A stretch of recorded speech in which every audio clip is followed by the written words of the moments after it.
guys, it's Carly and welcome back to my channel. Today I'm going to talk about my top 10 tips for organizing your money. And if you've watched any of my other videos, you know that organization is one of my favorite things to do and talk about. But if you haven't watched my other videos or you haven't subscribed, make sure you do that by hitting the red button and tapping that bell so you can see more stuff on a weekly basis from me. What better way to liven up your Saturday? But let's get into our top 10 tips, starting off with tip number 1. I feel like tip number 1 should be pretty self-explanatory, and it is create a budget. You've heard that a billion times, right?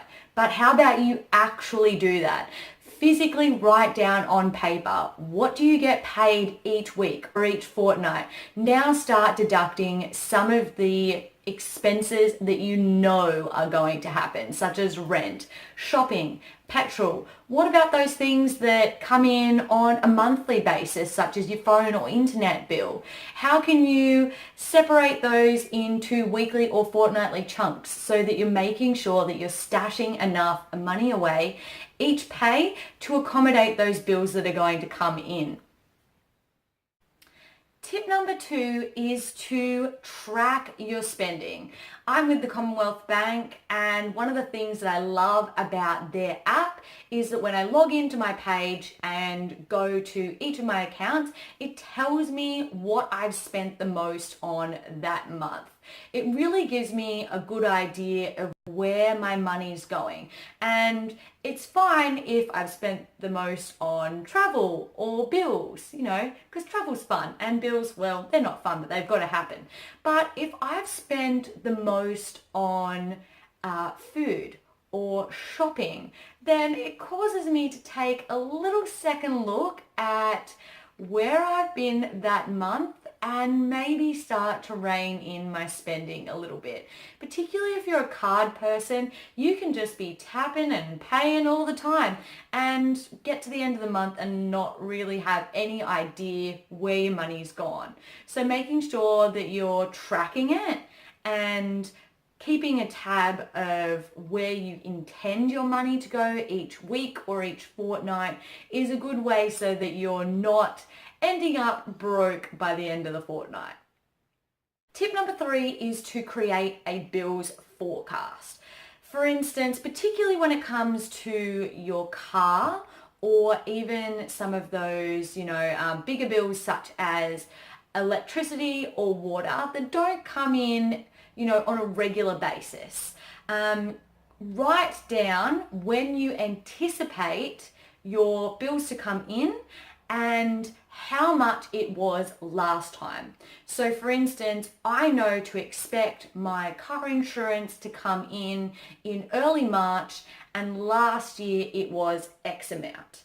I expect my next electricity bill to come in April, and last time it was X amount. So then you can be actively, thinking about tucking away a little bit each week. And when you do get that bill in the mail or by email, however it comes to you, you are not shocked by it. You've forecasted and planned for it, and you've got the money there ready to go. Tip number 4 is to ditch the subscriptions. Go into your email and unsubscribe from every newsletter that you signed up for. And particularly if you're an Instagram lover like me, head over to your Instagram feed. Notice the accounts that you follow. Do you follow a large number of brand accounts? I know that if I'm seeing daily posts from, different makeup brands or beauty brands, oh, you know what? I might head over to your bio and click the link in your bio. What do you know it? I'm on your page. There's stuff in my basket. Oh, I'm paying $100 and getting a gift sent to me, which is fun. But it's just another one of those little sneaky ways that, companies just lure you in and you're spending money without planning for it. And before you know it, that money that you'd anticipate to save is all gone. So ditch the subscriptions, unfollow those accounts, reduce the temptation. Number 5 is to compare the market. And maybe you're actually using the Compare the Market app or website. Personally, I haven't used that yet, but shop around. Look at different electricity providers and internet providers and travel companies, etc., etc. Don't just take the first quote that's been given to you. I know for me, I'm going on a holiday soon, and I was looking at different prices for hotels in Darwin and travel, and then ended up finding that last minute was a better option for me. Maybe it only saved me $50, but that's $50 that I can spend on a dinner up there.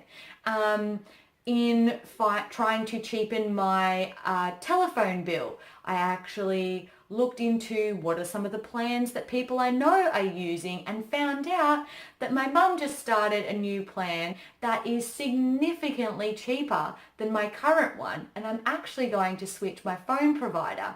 So start looking into ways that you can save money on those regular bills, or looking into cheaper options for different things. Sometimes it might mean buying off of Amazon instead of buying off, XYZ website, and just see how you can shave a couple of points off. Same with going and getting your groceries. Where's the cheapest place to buy meat versus where's the cheapest place to buy fresh fruit and vegetables? Yes, it might mean a little bit of extra time, but if your goal is to save money, then isn't that time worth it? Tip number 6 is wait for the sales. I am a big fan of sales, and you'll often find that if you're looking to buy something, and we're not buying willy-nilly here, we're actually being intentional about our spending. But if you're looking to buy clothing, for instance, and I'm a big fan of Gymshark, I will wait for 2 things. I'll either wait for the brand's birthday, because oftentimes they have birthday sales, or I will wait till another major event in the year. For instance, Black Friday. There is almost always going to be sales on Black Friday. So if I can hold out until then, I will. Sometimes also Boxing Day or end of year will allow some sales as well. And like sometimes you can get, 30, 40, 50% off. If I'm going to be buying something, I'd much rather get it as a discount than having to pay full price. Tip number 7 is have a no-buy month or even a no-buy year.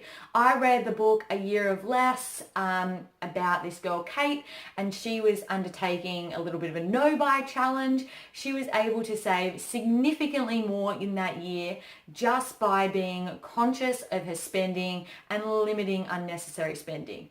At this point, when I'm filming this video, I am actually undertaking a no-buy month, and I'm recording it all on my blog, so head over to evolvelivingblog.com, and I've created a challenge list, things that are acceptable to buy, things that are not acceptable, and being really conscious and intentional of my spending. And so far, I have not done any online shopping, and I've also been more intentional about going out and other areas that I had previously spent my money. So that could be something worth trying.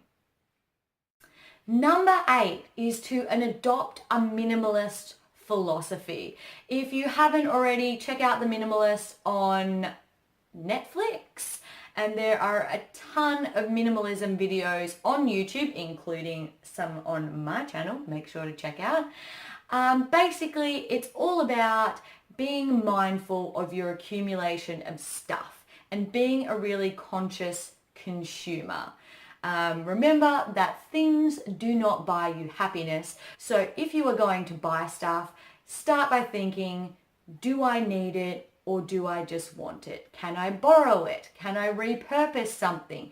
Can I rent it? Could I find someone who's got the same thing that I could use? Could I mend something that is broken, or could I just go without it altogether? 9, create a vision board. When you are looking to save up, think about all the things that you could be saving for. Honestly, if you've got a savings goal, it's going to be a whole heap more of an enjoyable experience rather than I'm just saving to have money in the bank. So create a vision board. What are some of the things that you want to achieve by having that extra money in the bank? How is it going to benefit your life? Put up pictures of, holiday places you want to visit, the dream home that you want to create, the new car that you want to buy. And that will honestly motivate you and inspire you so much more to knuckle down and save. Last but not least, number 10 is be accountable. Have someone to be accountable towards. Talk about your savings goals with your partner or with your mum or with your friend, and be committed towards, that together perhaps. Talk about some of the struggles. Share your achievements. When you're in it with a partner, it's a whole heap more easier and more enjoyable. So that's it, guys. My top 10 ways to get organized financially, to be committed towards saving, be motivated, be inspired, and really just to get your finances together. I'm sure there are a whole heap more than just those 10, but they're the ones that I use personally and that have worked for me. If you like this video, seeing a whole heap more ideas, I got a big year of savings up ahead, so any advice you can offer me is much appreciated. Hope you guys stick around for some more videos. Have a fantastic week, guys, and I'll see you all in my next video. Bye, guys.